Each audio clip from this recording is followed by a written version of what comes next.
Football made simple. Become great at your craft by finding ways to make it simple for those around you. This is the Coaching 101 podcast hosted by Find a Way Productions with your co-host, Daniel Chamberlain and Kenny Simpson.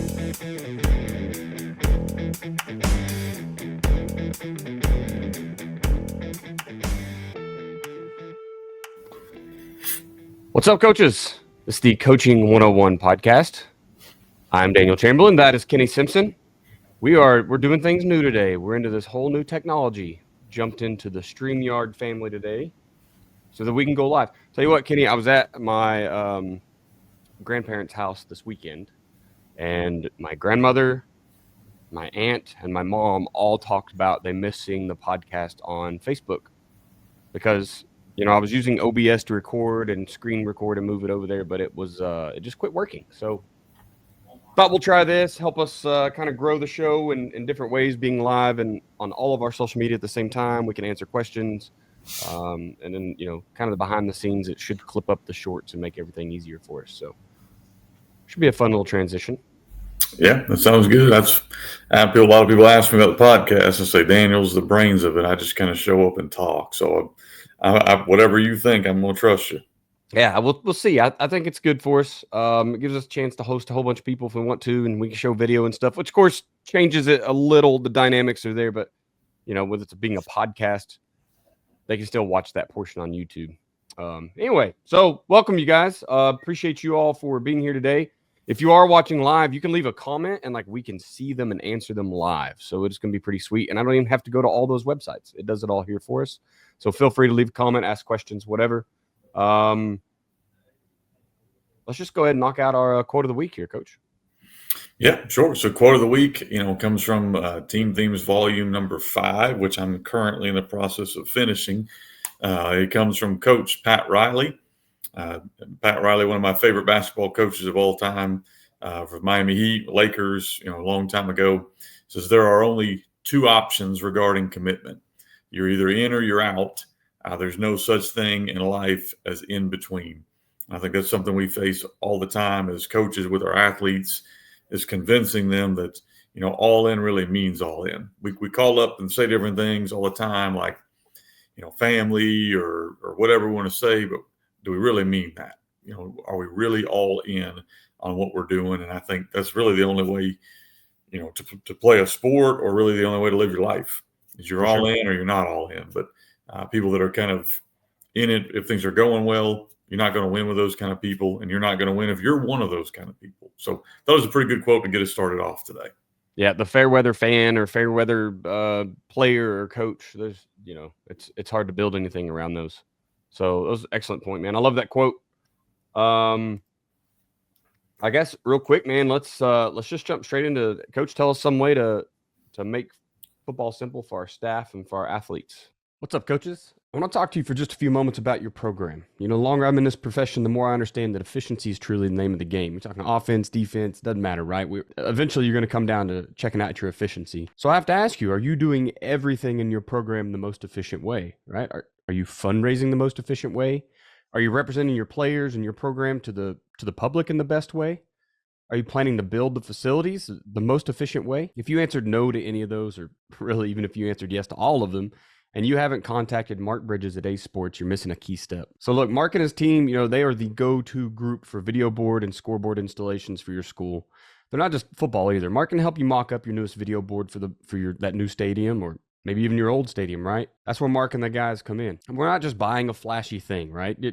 Yes, it's nice. It's pretty neat to have that big scoreboard, that big video board, but you're also, you're investing back into that program. You're investing into that newest fundraiser. Sure, you can keep selling your discount cards, your beef jerky, hosting pie auctions, whatever it is that you like to do. But let's just be honest with ourselves, guys. We're not making enough money for those big ticket items. For the big ticket items like turf, an indoor facility, that's where you need a big ticket item fundraiser. That's what Ace Sports is offering you today. Guys, I've talked to Mark several times now, right? And it always comes down to big school, small school, right? Well, of course, the big schools can afford that new video board, but the small schools really can't. It's just not true anymore, man. Your school isn't too small, and I promise, okay? 1A, 2A schools, it doesn't matter. Mark and the guys, they're helping them out. Contact Mark today at mark.bridges@acesports.com and let him come give you a quote. Let him show you and your administration the plan. Not really, it's the cheat code, right? Let him show you the cheat code that is fundraising with Ace Sports Video Boards. Tell him Daniel sent you. This episode is brought to you by Athletic Speed and Movement. At athleticspeedmovement.com, we've taken Del Basquet's 45 years of speed and movement training and put it all in one place just for you. You can get the same training that NFL players have been getting for years, collegiate players have been getting for years, and now high schools across the nation are paying thousands of dollars to bring Dell in to install his system, but we've got it online for you. It's time to help your team become faster, not just in the 40, not just their sprint speed, but between the tackles and their cuts while they're chasing down the quarterback. It's time for you to help them become faster everywhere. Jump over to athleticspeedmovement.com. There's an orange button there. Just click it. It says, get the keys to playing faster. You'll get the 3 core movement video from Dell. He's explaining the science behind it, all for just the price of your email. Check it out, athleticspeedmovement.com. Coaching 101 podcast is sponsored by Findaway Productions. Findaway Productions also sponsors fbcoachsimpson.com for all your coaching needs, with over 30 coaching materials, books, as well as 50 PowerPoints and videos and smaller materials, and the free magazine headsets. Findaway Productions also sponsors offensivecoordinatoracademy.com, all things offense, and defensivecoordinatoracademy.com, all things defense. All right, man. Since people are watching live, we get to talk about the Gun Tea Clinic that, I leave in, I think I leave tomorrow or the next day. My wife caught on, Kenny. So, look, she said, listen, Daniel, the clinic is 2 days. You're speaking for like an hour and a half. Why are you gone to Boston for 4 days? Well, babe, see, I needed to be there early, so I'm not late, right? So that's a full day. And then you're in Boston, so you stay an extra day. I mean, that's pretty fair thinking, right? Yeah, no, I'm okay because I'm bringing mine, so she's okay with that. But usually that's what we try to do. The clinics, I go down a day early, and I think we're going to try to go. We found some comedy show we're going to go to that Thursday night, and you do need to tell her. A lot of times when you go to these clinics, you got to fly, and I don't know if you know this, but flights aren't always on time.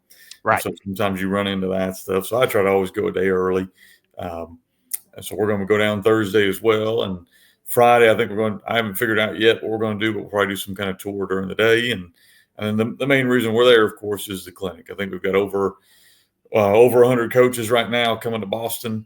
We're going to have a bunch of sessions. Daniel's doing a session. We got 2 or 3 other sessions going on also, as well as the gun teas. So I think going to be a good time for coaches that are going to be there. And I'm excited to get there. I got 2 left. We got Boston, and then the next weekend we have Milwaukee. Yeah. Both of them have over 100 coaches, and so it's going to be a fun time.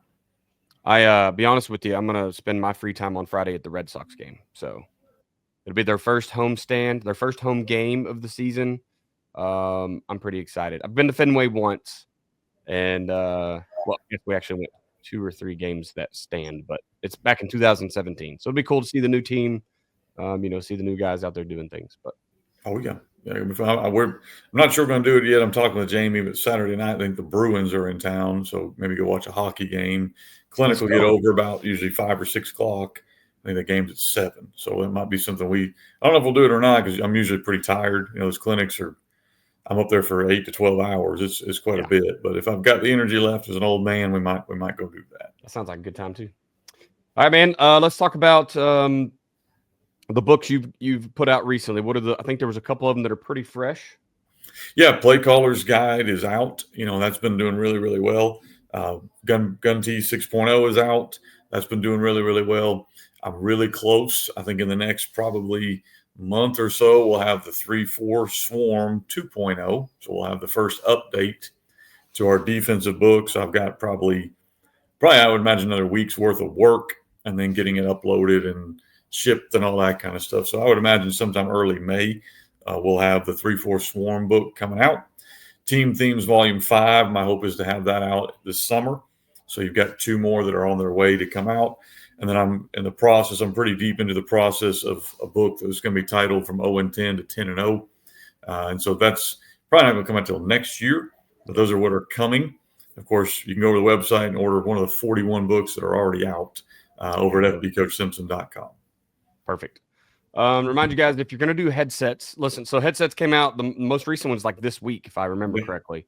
I think there's 3 volumes out, or 3. I can't remember how they do magazines, but the 3rd magazine for this year is out, and I don't know if that's a volume Third or issue. an issue.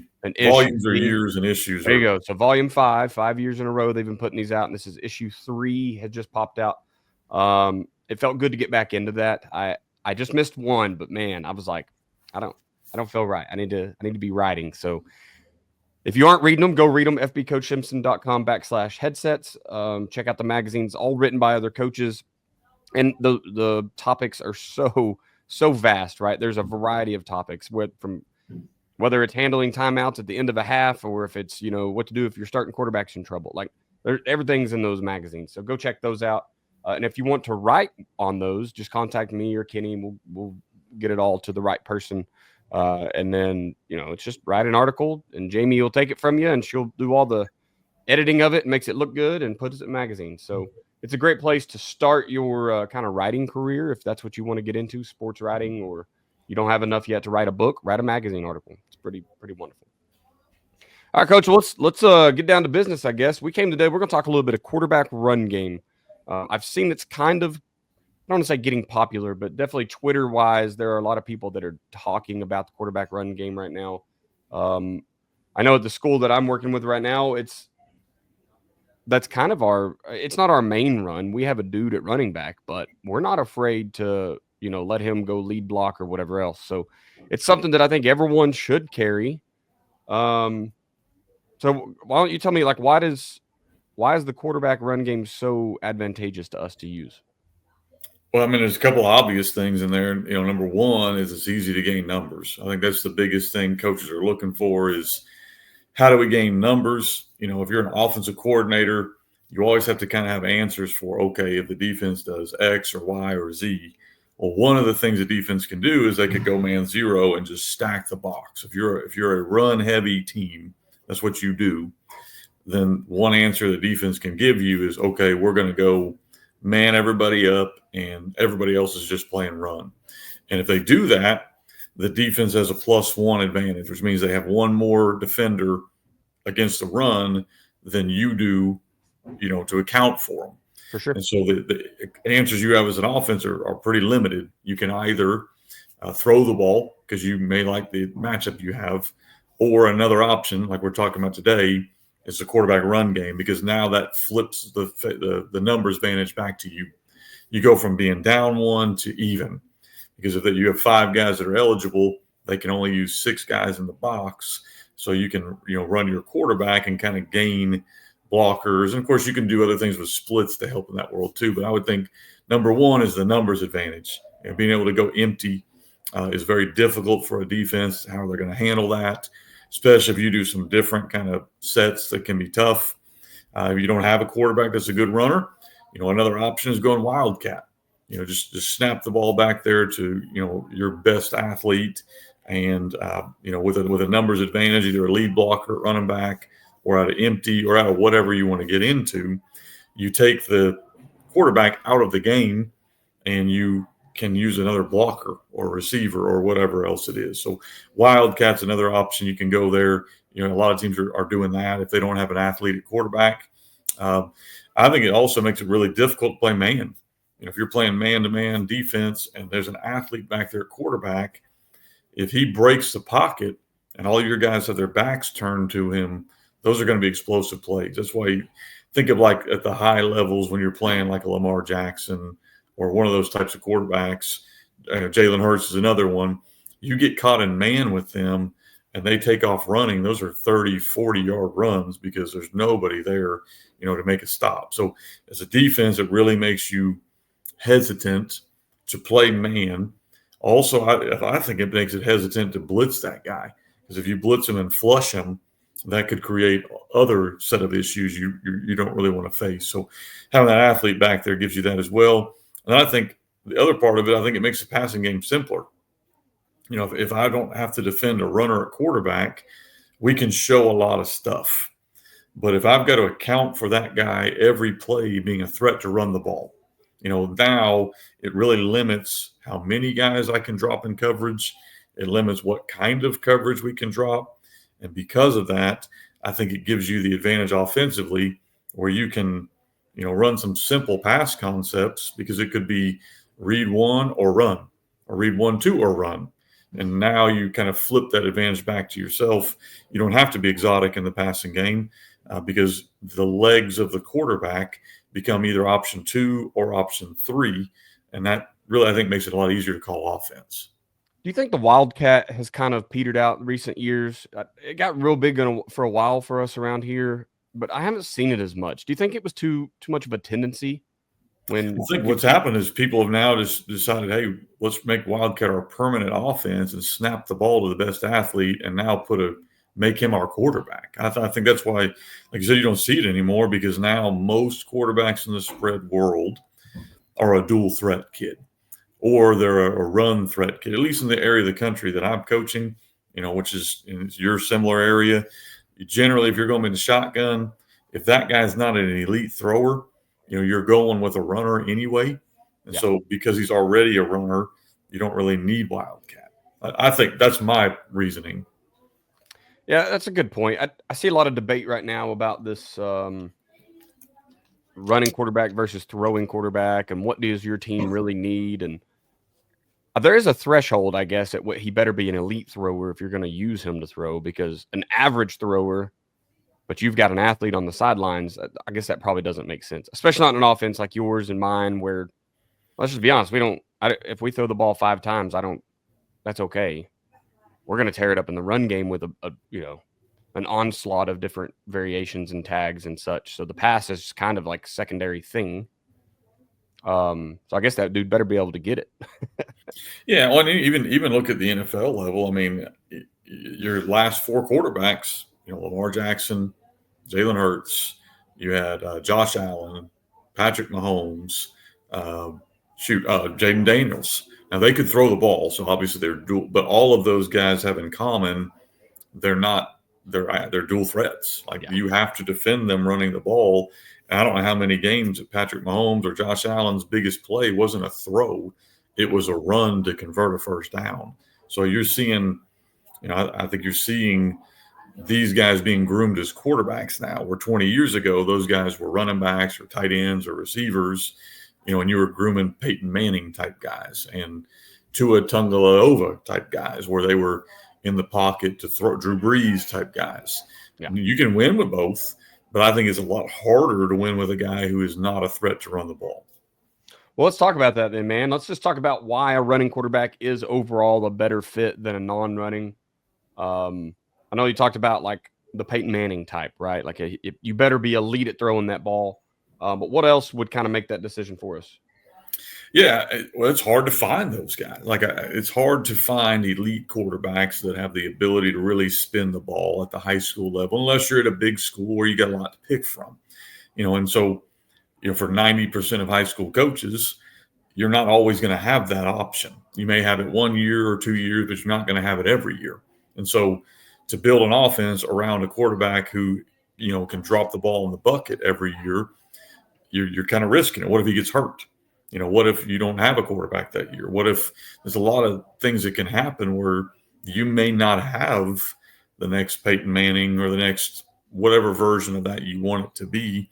And the other issues you run into, like I mentioned earlier, was, if he's not a runner defensively, we can do a lot more stuff. We don't have to account for him pulling the ball out the back door, and so now in the run game, we can fit that better because we don't have to account for him.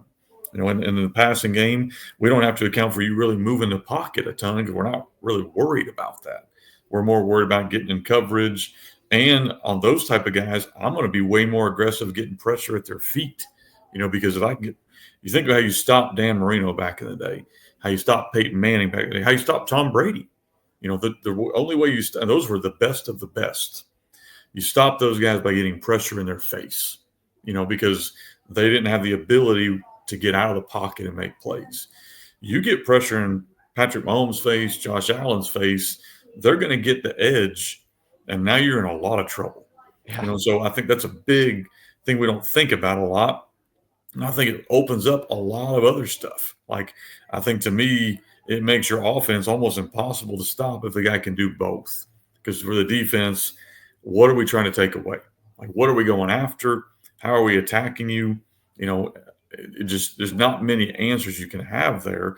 And the last thing I think is it's easier in most high schools to find one really good athlete and teach him to throw the ball than it is to find an elite quarterback. Like, I think you're better off 90% of the time, and there are the exceptions. So if you're listening to this and you're at a school of 5,000 kids, you're going to be able to find your true dual threat kid that can spin. Whoever you want out there, right? You know, like you don't have to listen to this part.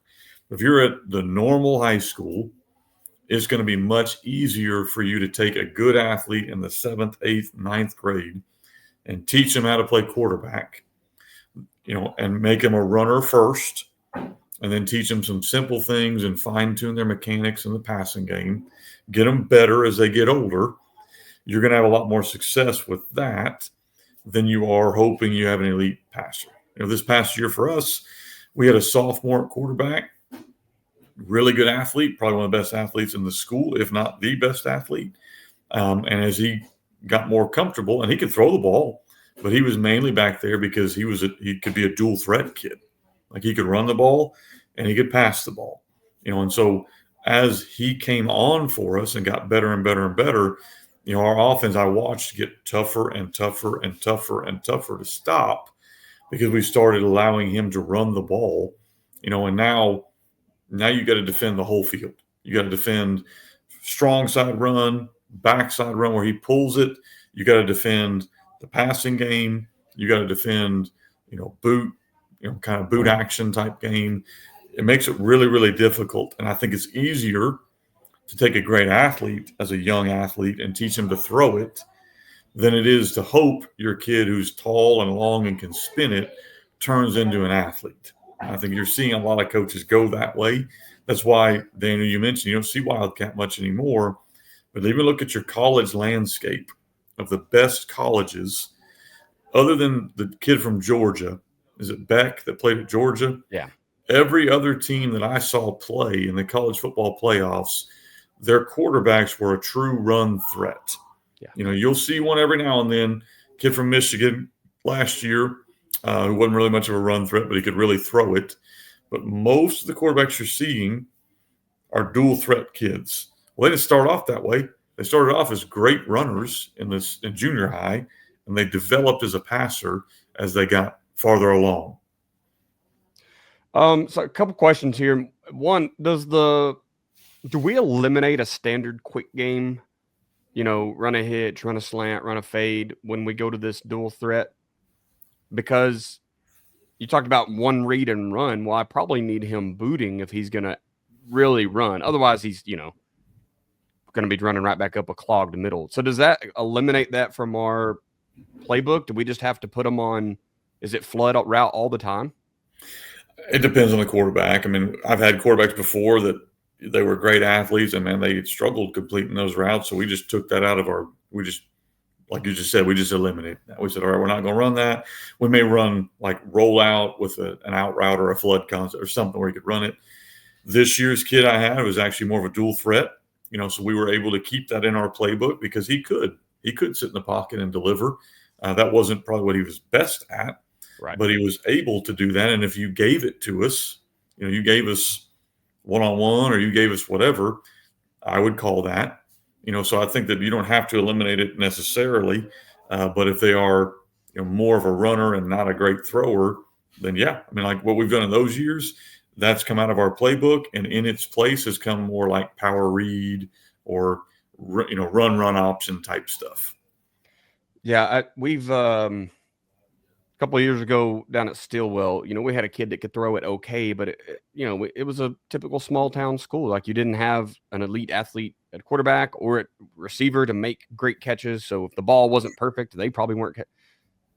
We just ran buck sweep as our pass pro. You know what I mean? And big gun T team there. So we were running your stuff. And so our pass pro was just buck right, buck left. It alternated a little bit of stuff, but we got linebackers out of their zones and opened up the middle because it was quarterback run right until it wasn't. It was almost the opposite of it's pass until we run. No, it was run until you see something and you just sling it out there. So, Right. we had a lot of fun with that. But we did, I think it was a struggle to keep everything from being a flood route, which is hard to defend from standard defenses. But if you have all week to prepare for, hey, they throw 15 floods, you're gonna move around the kids and change the way you do things. So, that was a good question that I thought needed to be answered. Second one here is, how do we prevent the quarterback run game from just being what we do every snap, right? You talk about how good it is and you get this +1, and how do we keep from stealing all the reps from our running back, who I assume is probably pretty good too. Maybe he's not, you need to just eliminate him, but I don't want to become such a heavy tendency that, hey, the quarterback's going to run the ball here. How do we prevent that from happening? I think it depends on the kid and the team. Like you said, I've played teams before. We played a team in our conference that, man, their quarterback was basically a wildcat kid, and he ran it 30 times a game. And I've never done that, but they had some success with it, made the playoffs, second round. I think a lot of it depends on the type of kid you have. For us, even our running back, we don't want to run him 30 times, until we have to. So I think a lot of times that's the mindset you have to have as a coach is, how often are we going to do this? The Buffalo Bills could run Josh Allen 20 times a game if they wanted to, but he's got to play 18 games plus whatever. So they're careful with how often they use it. And I think that's kind of what you have to be as a coach is it's there. And on third downs, we're probably going to take it, but we don't want to do it every down because we can't run this kid into the ground. And so I think that's just kind of a much more of a personnel issue. And if you're snapping it back there to a kid who's 220, and that's kind of what he's back there to do, you probably could do it, but most teams, you don't want to get that kid hurt. You don't want to wear him down. So you're going to be a little more limited on how often you do it, and that's kind of where I think you got to figure out your personnel and what you guys look like. I think it was really neat to see Buffalo run Josh Allen a lot more this year, because as much as football is trickling up right now, and I think it is a ton. I think a ton of high school stuff is going to the NFL, and probably only for the last 3 to 5 years. Before that, everything had to come down. We were all replicating whoever the good guy was at the NFL level. But we still need justification or verification that what we're doing is okay from those top level guys. And I think some coaches are afraid to run the quarterback. Well, what if I get him hurt? Well, what if you lose every game because you don't let your best athlete tote the rock, right? What if your running back gets hurt? Now who's going to carry the ball anyway? So there's a lot of what ifs with injuries. But I remember watching one game for them. It was in the snow, which is probably like 75% of their games. But they ran the ball 10 or 12 times on one drive, no passes. And I think he carried them about half, right? And he goes down and scores a touchdown.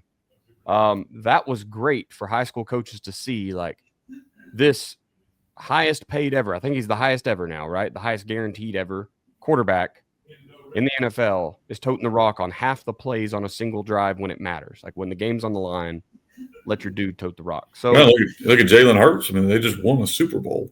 Yeah. I don't think anyone's going to call him an elite passer. He's gotten better as a passer, but he's back there mainly because he's a true dual threat. So it's good to see we're kind of justified in saying, hey, your son's going to play quarterback for me. He's going to carry the ball 15, 20 times a game. Mm-hmm. And the parents are more on board now because Josh Allen just did it and Jalen Hurts just did it and Jaden Daniels just did it, right? These cats that are making decisions based on millions and millions and millions of dollars are making the same decision that we've been making at the high school level for years. Like, it's my best kid. He's got to run it. So I think that's pretty neat.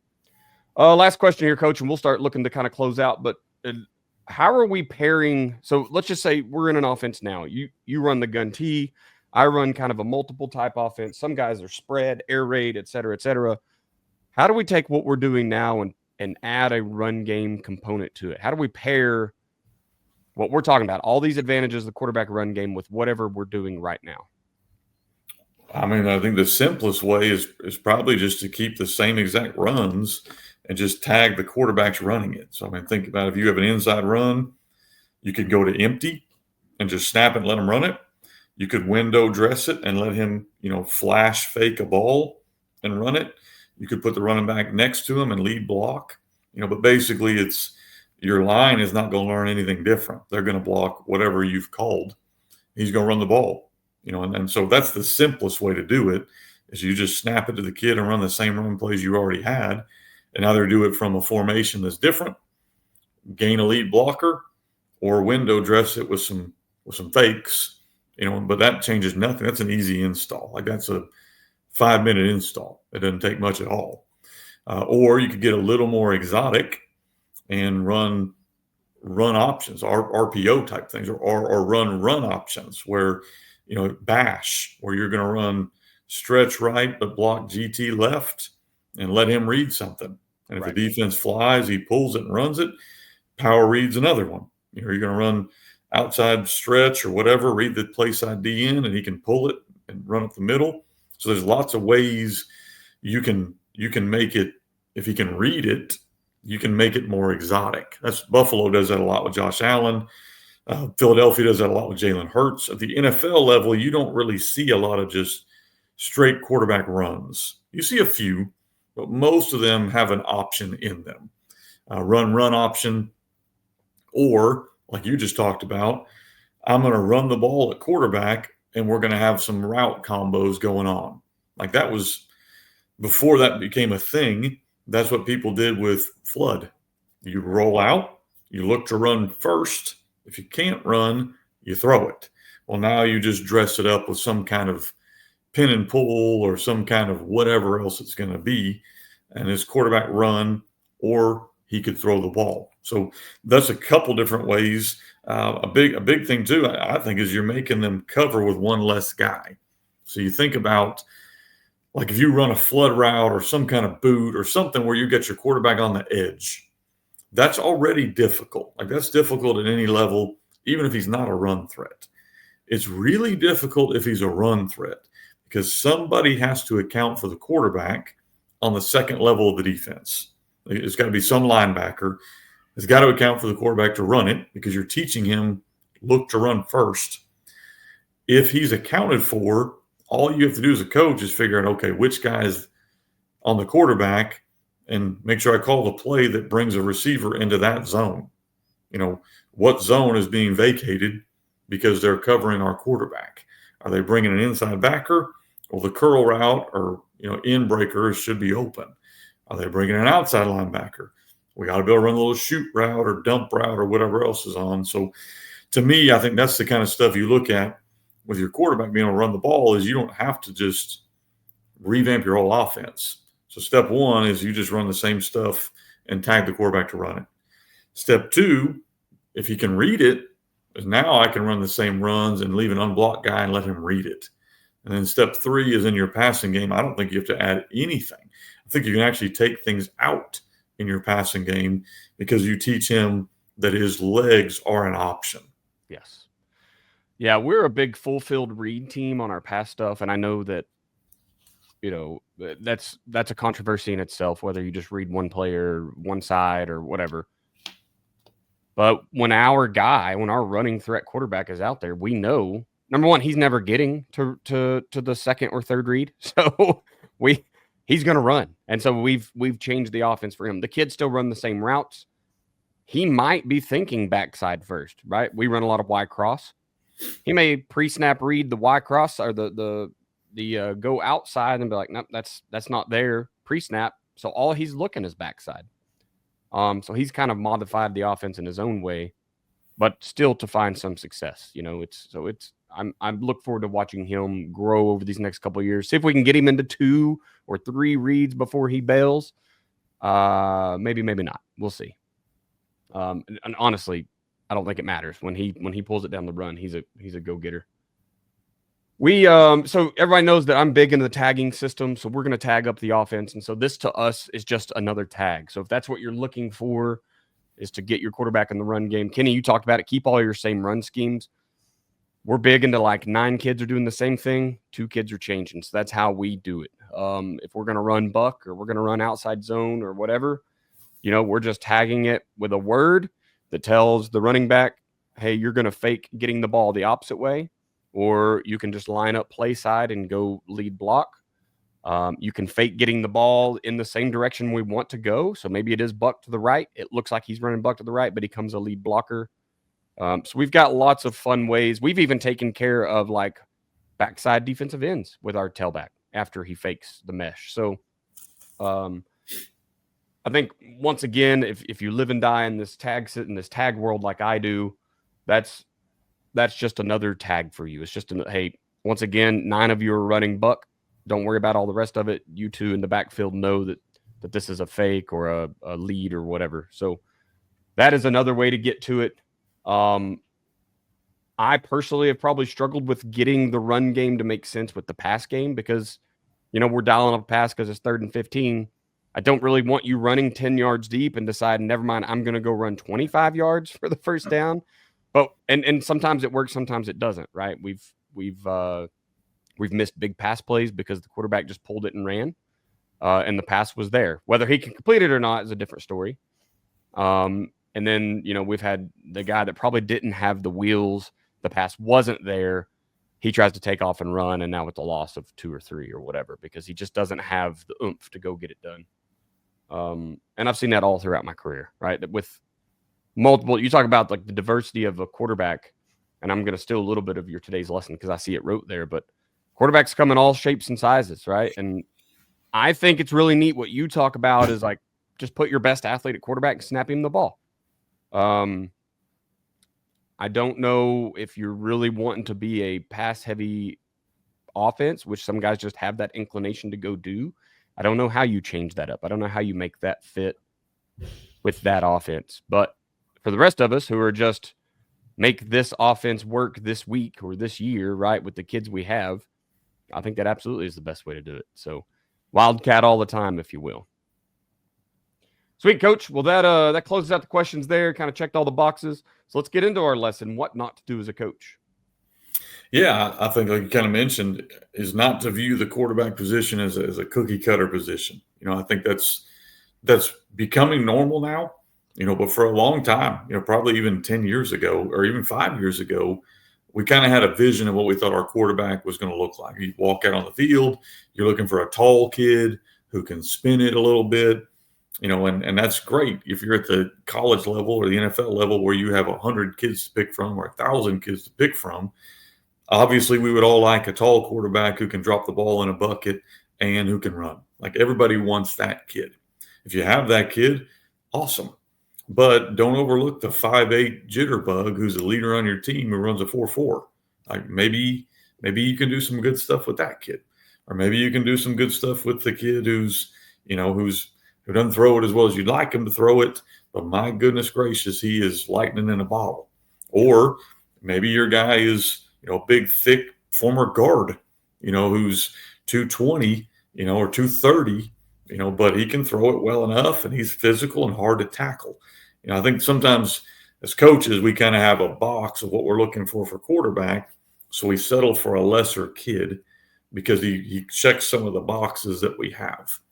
I think good coaches can take the best athlete or the best option they have available and adapt to what they are. And I don't think you have to run the ball all the time. Like I think you can take these kids and throw the ball 15, 20, 30 times a game if that's what they're able to do and can develop.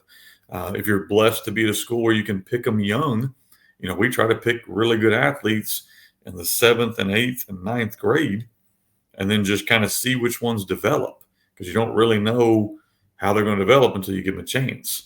But if you're picking your best athletes in those grades, your odds are going to be much higher that they're going to be able to develop a little bit, and then you can evolve your offense to whenever they're your quarterback on your varsity team. So I think that's the biggest lesson for me is just, don't pigeonhole what quarterback needs to look like. Don't lose a game because you can't get the ball to your best athlete. If you can snap it to him, that's probably the easiest way to do it. Yeah, that's the number of times I've seen people try to force a quarterback in there because you look like a quarterback, right? When he really just isn't quite there. It's kind of I guess it happens all over. Honestly, I've seen it at big school, small school, all over the place. So We've excellent lost. point. We had 2 games we lost to the same team. I'm not going to say what program they are, but we had two games over a span of about 5 or 6 years where we lost to a team because we hurt their quarterback. Right. Like the starter was in there, and we were like, we hurt him, and we went, oh no, because we knew they're going to take their best athlete now and stick him back there, and we can't stop that guy. And so it was. We've had that happen 2 times to us, at least I can think of vividly, where we did them a favor, by making them play their best kid at quarterback. We had the same thing last year. Luckily, the kid was, for whatever reason, he was out for the first half, and I just watched him warming up on the sidelines, and I was like, I don't know what this cat's doing. And at halftime, he came in and made us look really stupid. Luckily, we had put up enough points in the first half. We didn't, we sweated it out to get the victory, but. You're right, man. That's scary. You talk about the guy can just go lightning in a bottle, and can't tackle him. There's not a lot you can do. Spot drop, cover 3, pattern match, doesn't matter. Cover 1, you're in trouble. So there's definitely something to that. All right, Coach, man. Well, let's close it out here one last time. We'll talk about our sponsors, Ace Sports. If you haven't reached out to Mark and Ryan and the guys, it's time now. Look, it's April 1 as we're recording this. You probably aren't going to get a board up this year, but it's a great time to kind of get the foundation laid. And I mean that figuratively and literally. But you can, get the admin on board, get your fundraising started. Talk to Mark, man. He's really, really good about walking you through, showing you the vision, selling it to your admin, and showing you exactly what can be out of this cheat code that is video board fundraising through ad revenue. I'll be with him this month where we're going to Kentucky, right? Looking forward to that, doing some live podcasting from Kentucky. I think we've got 8, 9, 10 coaches over there lined up to bring on the podcast. We'll be doing some just live events through the podcast channel. So definitely looking forward to that. And I believe we're going to Texas as well this year. Going to go down into the Texas High School Football Association, maybe their clinic. We'll see. I'm not exactly. All the details are still kind of blurry. We're getting them lined out. So if you're going to be in Kentucky in April for a clinic, it's probably the one I'll be at. Come say hi. We'll get you on the podcast. Let's talk about social media real quick. I am on Twitter at Coach Chambo OK. You can email me at chamberlainfootballconsulting@gmail.com. I do have a website, chamberlainfootballconsulting.com. Jump over there. It's really right now a place just for you to find the podcast easier. Until I figure out what I'm going to do with it. Who knows? Patreon.com is where I am helping coaches get better at what they do. So if that is social media, if that is digital art for you to celebrate your kids, if it's X's and O's, kind of whatever it is you need, I have something there for you. There's lots of tiers. Find a tier that works. If there's not a tier that makes sense to you on Patreon, then just hit me up and we'll create one and put your name on it, and we'll make it your own custom tier. It's not a big deal. And then, of course, YouTube at Coach Chambo OK, where some of you are probably watching this right now. Coach Simpson, where can we find you at, sir? All things FB Coach Simpson. So FBCoachSimpson.com, at FB Coach Simpson on Twitter or X, and then FB Coach Simpson at gmail.com is my email. You can find me on Facebook at all the groups we're at as well. So just reach out if I can do anything to help you. Perfect. The podcast is at Coaching 101 Pod on Twitter/X. Feel free to share and jump over there, communicate, hit some comments. Let us know what you think about the episodes. We want to thank you for being a listener to the Coaching 101 podcast. We hope you'll join us next week as we continue to make the complex more simple. Please consider subscribing to the show so you will always know when the new episodes are out. It is time to start leaving reviews. If you haven't sent us a review on Apple Podcast or Spotify, this is the time we're asking so we can share the message. We can grow our voice. We want the platform to get bigger to help coaches. So make sure you're leaving us a review. We want 5 stars or thumbs up or likes or whatever it is now. If it's not that, holler at us. Let us know why. I bet we can make a change. We'll leave you with this. It's hard to beat someone who never gives up, no matter the situation. Find a way.